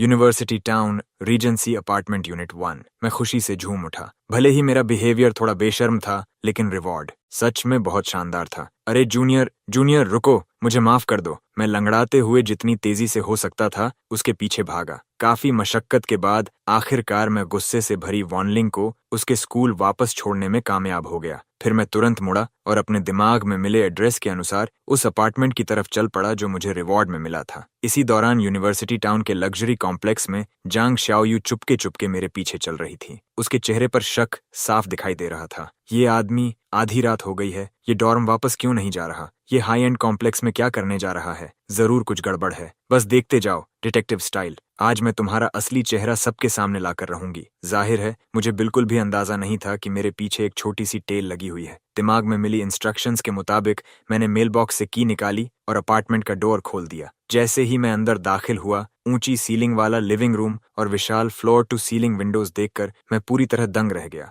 डेकोरेशन बहुत सिंपल था, लेकिन उतना ही स्टाइलिश भी। ऊपर बेडरूम और स्टडी थे, जबकि नीचे लिविंग रूम और किचन बने हुए थे। ये सचमुच मेरा ड्रीम होम था। मैं सीधे मुलायम सोफा पर गिर पड़ा और गहरी संतुष्टि भरी सांस छोड़ी। आह, कितना अच्छा लग रहा है। आखिरकार मेरी अपनी जगह। ऐसा लग रहा है जैसे कोई सपना पूरा हो गया हो। मैंने ऊपर लगे शानदार शैंडलियर की तरफ देखा, लेकिन फिर मेरे अंदर हल्की सी खालीपन की भावना उठी। अफसोस, इतना बड़ा घर है, लेकिन इसमें रहने वाला सिर्फ मैं ही हूँ। इसमें उस बसी बसाई होमी वार्मथ की कमी है। तभी अचानक दरवाजे की तरफ से एक हल्की सी आवाज आई। कौन है? मैं एक ही पल में सोफा से उछलकर खड़ा हो गया। मैंने कमरे के कोने में टिकी हुई ब्रूम उठा ली। मेरा दिल इतनी जोर से धड़क रहा था कि जैसे सीने से बाहर निकल आएगा। कहीं ऐसा तो नहीं ये जगह हॉन्टेड है? मुझे पहले ही समझ जाना चाहिए था कि सिस्टम इतनी आसानी से इतना बड़ा रिवॉर्ड नहीं देगा। मैं एक एक कदम बढ़ाते हुए धीरे धीरे दरवाजे की तरफ बढ़ा। घबराहट इतनी थी कि मुझे अपना निगलना तक साफ सुनाई दे रहा था। मैंने अचानक जोर से डोर हैंडल खींचकर दरवाजा खोल दिया और ब्रूम उठाकर पूरी ताकत से मारने ही वाला था। आह! एक तेज चीख गूंज उठी। मैं वहीं जम गया और ध्यान से देखा। एक पतली सी लड़की जमीन पर सिकुड़कर बैठी थी, दोनों हाथों से अपना सिर ढके हुए। जब मैंने उसका खूबसूरत चेहरा और वो जानी पहचानी डॉग लाइक आइज देखी तो मैं चौंक गया। जांग शाओयू। मैंने धीरे धीरे ब्रूम नीचे कर दी। आधी रात हो गई है, तुम सो क्यों नहीं रही? मेरे दरवाजे पर एनपीसी बनकर क्या कर रही हो? जांग शाओयू साफ तौर पर बुरी तरह डर गई थी। उसकी हर सांस के साथ उसका सीना तेजी से ऊपर नीचे हो रहा था। काफी देर तक उसके मुंह से एक शब्द भी नहीं निकला। मैं वो हकलाते हुए बोली, फिर नाक सिकोड़कर बोली, तो तुम क्या कर रहे हो यहाँ? आखिरकार उसने खुद को संभाला और बात पलटने की कोशिश की। हैं? मैंने व्यंग्य से हंसते हुए कहा, ये मेरा घर है, याद है? प्रॉपर्टी डीड पर मेरा नाम लिखा है। तो तुम्हें क्या लगता है मैं यहाँ क्या कर रहा हूँ? जांग शाओयू पूरी तरह हैरान रह गई। उसे सच में लगा था कि मैं कोई बर्गलर हूँ। उसने कभी नहीं सोचा था कि करोड़ों का ये अपार्टमेंट असल में मेरा होगा। क्या तुम कोई ट्रस्ट फंड किड हो? मैंने तुरंत मनगढ़ंत बात बना दी। ओह, मैं बस लो की रहता हूँ, मुझे शो ऑफ करना पसंद नहीं। जांग शाओयू की आंख फड़क उठी। इस वक्त जिन यूनिवर्सिटी में नहीं, पूरे जिन यूनिवर्सिटी में क्या तुमसे ज्यादा फेमस कोई और है? वो सब छोड़ो, तुमने अभी तक ये नहीं बताया कि यहाँ क्यों आई हो। मैं बस यहाँ से गुजर रही थी। कोई प्रॉब्लम है? उसने सीना तान लिया, जैसे कह रही हो, what are you going to do about it? मैंने उसकी शानदार एसेट्स की तरफ देखा। कोई प्रॉब्लम नहीं। अंदर आकर थोड़ी देर बैठना चाहोगी? वैसे भी डॉर्म्स तो रात के लिए लॉक हो चुके हैं। जांग शाओयू तो पहले से ही जिज्ञासा से भरी हुई थी, इसलिए वो बिना झिझक अंदर चली आई। पूरे घर का चक्कर लगाने और हर जगह देखने के बाद उसने पूछा, इतना बड़ा घर और इसमें तुम अकेले रहते हो? मैंने बिल्कुल कूल बनते हुए कहा, हाँ, सच कहूं तो इस घर में बस लेडी ऑफ द हाउस की कमी है। पोजीशन के लिए अप्लाई करना चाहोगी? जुंग शाओ ने मेरी तरफ आंखें घुमाई। तुम छोटे प्लेयर मुझसे फ्लर्ट करने की कोशिश कर रहे हो? ठीक है, तो मैं कल ही लुरुएन को भी यहाँ शिफ्ट करवा देती हूँ। फिर बस यही देखना होगा कि हम दोनों में हेडवाइफ कौन होगी और साइड पीस कौन। मैंने अजीब सी मुस्कान के साथ अपनी नाक खुजलाई। मैं तो बस मजाक कर रहा था। तभी अचानक मेरे दिमाग में नोटिफिकेशन की डिंग गूंजी। जांग शाओयू की मेरे प्रति हॉस्टिलिटी सच में 10 पॉइंट्स कम हो गई थी। इस औरत का लॉजिक आखिर है क्या? उसने ताली बजाई। ठीक है, टूर खत्म हुआ, अब मैं स्कूल वापस जा रही हूँ। मैंने हाथ हिलाते हुए कहा, जाते वक्त डोर से टकराना मत। जांग शाओयू दरवाजे तक गई, लेकिन अचानक रुक गई। बाहर घुप अंधेरा था, झींगुर लगातार आवाज कर रहे थे और स्ट्रीट लाइट्स भी बंद थीं। वो थोड़ी डरी हुई लग रही थी। क्या हुआ? जा क्यों नहीं रही? मैंने पूछा, जबकि मुझे कारण पहले से पता था। वो अचानक पलटी, चेहरे पर मीठी मुस्कान ले आई और उसकी आवाज जरूरत से ज्यादा मीठी हो गई।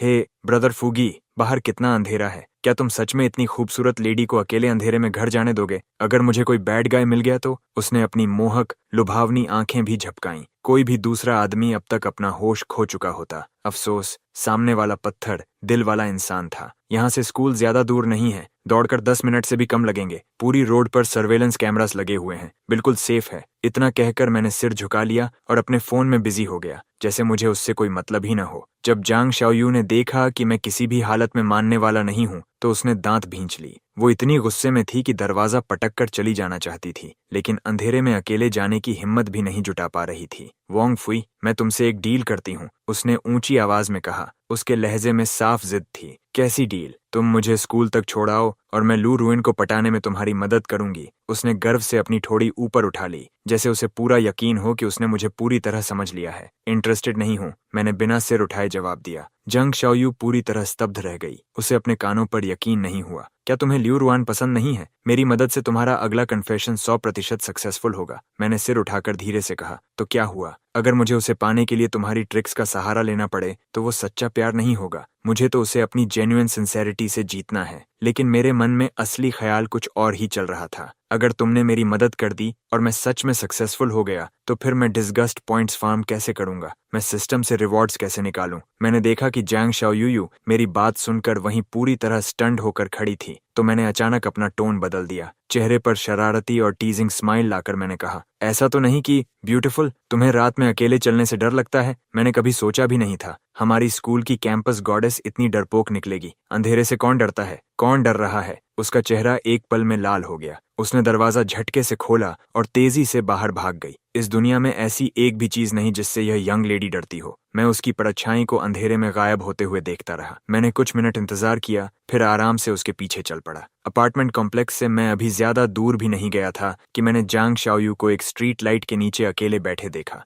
वह अपने घुटनों को बाहों से पकड़े हुए थी और उसका शरीर ऐसे हल्का हल्का कांप रहा था जैसे कोई छोड़ा हुआ छोटा किटन हो। मैं जानबूझकर चलते हुए जोर जोर से पैर पटकने लगा। Clack clack clack. कौन है? पास मत आना, उसने चीखते हुए कहा। उसकी आवाज आंसुओं से भरी हुई थी। मैं उसके पास गया और उसका हाथ पकड़ लिया। मैं हूं। जंग शाओयू एक पल के लिए बिल्कुल जम गई। अगले ही पल, जैसे उसे अपनी भावनाएं बाहर निकालने का रास्ता मिल गया हो, वह जोर जोर से रोने लगी। उसने अपना छोटा सा सिर सीधे मेरी छाती में छिपा लिया और अपनी कमजोर छोटी छोटी मुट्ठियों से मुझे मारने लगी। तुम बड़े बेवकूफ हो, तुम्हें आने में इतनी देर क्यों लगी? अभी तो मैं डर के मारे लगभग मर ही गई थी। मैंने शर्मिंदगी महसूस करते हुए अपना सिर दूसरी तरफ घुमा लिया। मैं तो बस थोड़े और डिसलाइक पॉइंट्स फार्म करना चाहता था। मुझे बिल्कुल अंदाजा नहीं था कि उसे सच में अंधेरे से इतना ज्यादा डर लगता है। वह लगातार सिसकियां ले रही थी। अचानक जांग शाओयू ने सिर उठाया, नाक सुड़कते हुए आतंक से भरी आंखों के साथ कहा, वैसे वोंग फुगी, तुम्हें एक बात बताऊं, मुझे लगा कोई मेरा पीछा कर रहा था। मैंने अपनी नाक रगड़ी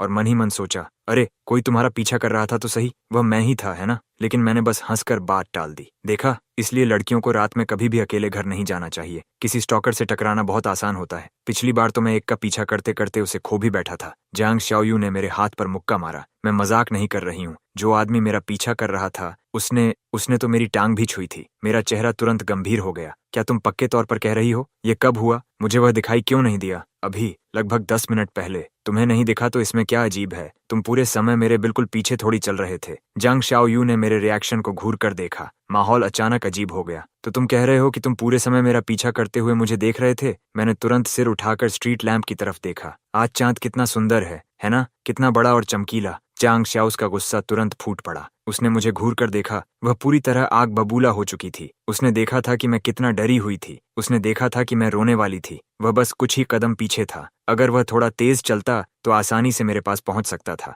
मेरा सिर भनभनाने लगा। मेरे दिमाग में एक ठंडी आवाज गूंजी, जंग शाओ's hatred for you has increased by 20 points। तुम बिल्कुल निकृष्ट इंसान हो। मैं आज रात की सारी बातें लू रुयन को बता दूंगी। मैं ये पक्का कर दूंगी कि वह तुमसे नफरत करे। अपनी गॉडेस को जीतने का सपना भी मत देखना। इस बार जोंग शाओ सच में बुरी तरह भड़क गई थी। मुझे नहीं पता कि मेरे आने से उसमें अचानक हिम्मत आ गई थी या फिर उसका गुस्सा उसके डर पर भारी पड़ गया था, लेकिन वह अचानक बड़े बड़े कदमों से अकेली ही स्कूल की तरफ चलने लगी। उसकी डांट खाने के बाद मैंने अजीब सी मुस्कान के साथ बुदबुदाया, वाह, बहुत बहुत शुक्रिया। जरा धीरे चलो, रास्ता ऊबड़ खाबड़ है, ध्यान से चलना नहीं तो गिर जाओगी। और जैसे ही मेरे मुंह से यह शब्द निकले, जांग स्याओ पूरी तरह असंतुलित होकर जमीन पर गिर पड़ी। मैं तुरंत भागकर उसे उठाने पहुंचा। देखा, मैंने अभी क्या कहा था, तुम ठीक हो? जांग स्याओ यू को अपनी टखने में तेज चुभने वाला दर्द महसूस हुआ। दर्द इतना ज्यादा था कि उसकी टखना पहले ही सूजने लगा था। जरा सोचने दो, पास ही एक छोटा सा क्लिनिक होना चाहिए, मुझे लगता है इसी तरफ है। इतना कहते हुए मैंने जिंग शाओयू को अपनी बाहों में उठा लिया।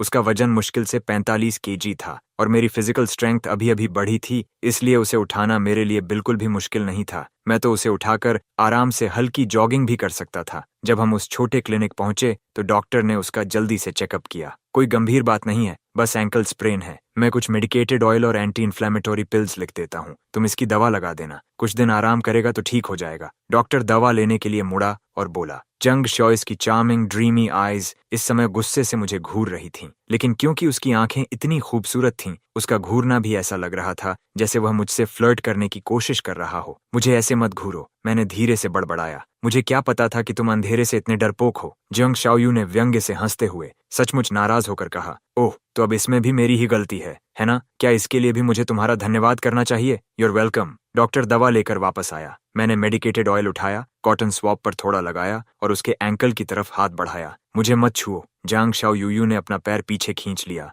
होंठ फुलाते हुए, लेकिन इस हरकत से उसकी चोट और बढ़ गई और दर्द से उसके मुंह से हल्की सी कराह निकल गई। उसे इतना जिद्दी देखकर मुझे समझ आ गया कि अब थोड़ा सख्त होना पड़ेगा। मैंने उसकी पतली काफ को मजबूती से पकड़ लिया और उसकी टांग को ऐसे रोक लिया कि अब वह छटपटा न सके। जंग शाओयू ने अपनी टांग पर मेरा स्पर्श महसूस किया और शर्म से तुरंत उसका चेहरा लाल हो गया। तब तुम परवर्ट हो, मुझे छोड़ो। तभी डॉक्टर बीच में बोल पड़ा, अगर तुम दोनों लव बर्ड्स लड़ना चाहते हो तो घर जाकर लड़ो, बहुत देर हो चुकी है और पड़ोसी सोने की कोशिश कर रहे हैं, जरा धीरे। मैं हंस पड़ा। सुना तुमने, अगर और नखरे किए तो तुम्हें सड़क पर छोड़ दूंगा ताकि मस्कीटोस तुम्हें खा जाएं। तभी जाकर जंग शाओयू शांत हुआ। मुझे मानना पड़ेगा, जंग शाओयू सच में भगवान का दिया हुआ मास्टरपीस था। उसके शरीर का हर हिस्सा ऐसा लगता था जैसे किसी ने बेहद बारीकी से तराशा हो। यहाँ तक कि उसके छोटे छोटे पैर भी किसी बेहतरीन आर्ट वर्क से कम नहीं थे। उसकी गोरी उंगलियों के नाखून चमकीले लाल रंग से रंगे हुए थे। वे बिल्कुल चमकते हुए रूबीज जैसे लग रहे थे।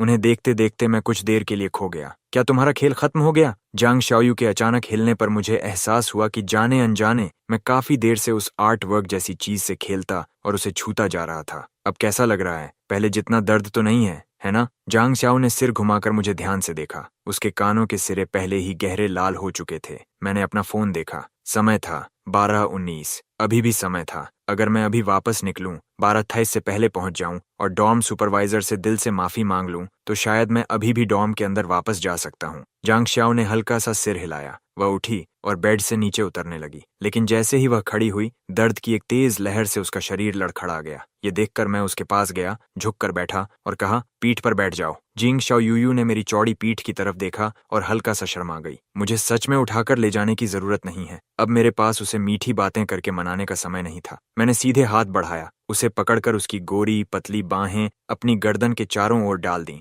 बिना कुछ और कहे मैंने पीछे हाथ ले जाकर उसके थाइस के नीचे से उसे उठा लिया, अपनी पीठ पर बिठाया और हल्की जॉगिंग करते हुए दौड़ पड़ा। हम आखिरकार ठीक 12:29 पर गर्ल्स डॉर्मेट्री के एंट्रेंस पर पहुंच गए। मैंने दरवाजा खटखटाया। कौन है? तुम्हें पता भी है कितने बजे हैं? क्या यहाँ लोगों को सोने की जरूरत नहीं होती? डॉर्म सुपरवाइजर ने चिढ़े हुए चेहरे के साथ दरवाजा खोल दिया। फिर उसकी नजर मुझ पर और जांग शाओयू पर पड़ी। माफ कीजिए मैम, इनका एंकल मुड़ गया था, मुझे इन्हें हॉस्पिटल ले जाना पड़ा, इसलिए हम इतनी देर से लौटे हैं। सुपरवाइजर हमारे पास आई, शक भरी नजरों से हमें देखा और ध्यान से जांच की। सचमुच जांग शाओएस का एंकल सूजा हुआ था। ठीक है, इस बार तुम्हें छोड़ देती हूँ और तुम्हारे नाम रिपोर्ट नहीं करूंगी, लेकिन दोबारा ऐसा मत होने देना। शुक्र है मैं किसी तरह बात संभालने में सफल हो गया। मैंने सिर घुमाकर जंग शाओयू से कहा, मैं गर्ल्स डॉर्म के अंदर नहीं जा सकता, यहाँ से बस थोड़ी ही दूर है। क्या तुम खुद वापस जा पाओगी? जंग शाओयू ने हल्के से सिर हिलाया। वह दीवार का सहारा लेकर कुछ कदम चली, लेकिन अचानक मुड़ी और पुकारा, वंग फुगी। हाँ, क्या हुआ? क्या कोई और बात है? उसने बहुत धीमी आवाज में फुसफुसाकर कहा, थैंक यू। क्योंकि मैं उससे थोड़ा दूर था, इसलिए मैं उसकी बात साफ साफ सुन नहीं पाया। क्या कहा तुमने? उसने कहा, थैंक यू। तभी डॉर्म लेडी बड़बड़ाई, क्या तुम दोनों को और आधा घंटा चाहिए या क्या? साथ में एक हग या किस भी कर लो। अच्छा, अब बहुत हो गया, जल्दी निकलो, आजकल के बच्चे भी ना। इतना कहकर उसने दरवाजा बंद किया और अंदर से लॉक लगा दिया। मैं अजीब सी झेंपी हुई मुस्कान के साथ मुड़ा और वहां से चला गया। जोंग शाओयू शर्म और घबराहट से अपना कदम तेज करते हुए जल्दी जल्दी अपने कमरे की तरफ लौट गई। जब वह अपने डॉर्म के दरवाजे तक पहुंची तो उसने अचानक बहुत धीमी आवाज में खुद से बुदबुदाया, ये वांग फूगी, जितना मैंने सोचा था उतना भी बुरा नहीं है ना? इसी बीच घर लौटते समय मेरे सामने अचानक एक काली परछाई दिखाई दी, जिससे मैं चौंक गया। वह परछाई बेहद तेजी से हिल रही थी। तभी मुझे याद आया कि थोड़ी देर पहले जोंग शाओयू ने कहा था कि किसी ने उसकी टांग को छुआ था। मैंने सावधानी से आधी ईंट उठाई और लॉन के किनारे किनारे धीरे धीरे आगे बढ़ने लगा।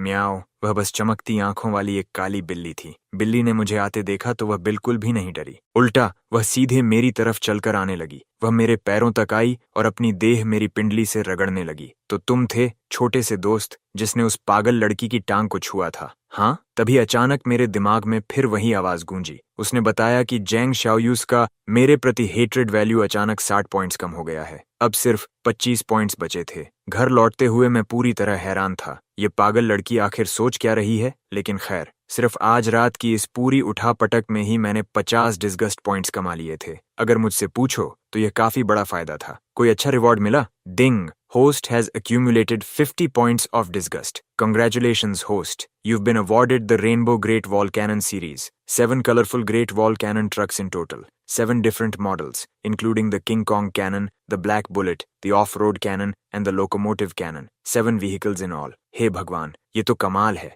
मानता हूँ कि ये कोई $1 मिलियन सुपर कार्स नहीं है, लेकिन ये मजबूत हैं और इनमें काफी जगह भी है। अब मैं हर दिन नई राइड चला सकता हूँ। पूरे 1 हफ्ते तक मुझे एक भी गाड़ी दोबारा चलाने की जरूरत नहीं पड़ेगी। और जो एक्स्ट्रा हैं, उन्हें मैं अपने डॉर्म के उन एहसान फरामोश लड़कों को उधार भी दे सकता हूँ, ताकि वे अपने डैडी के सामने सिर झुका दें।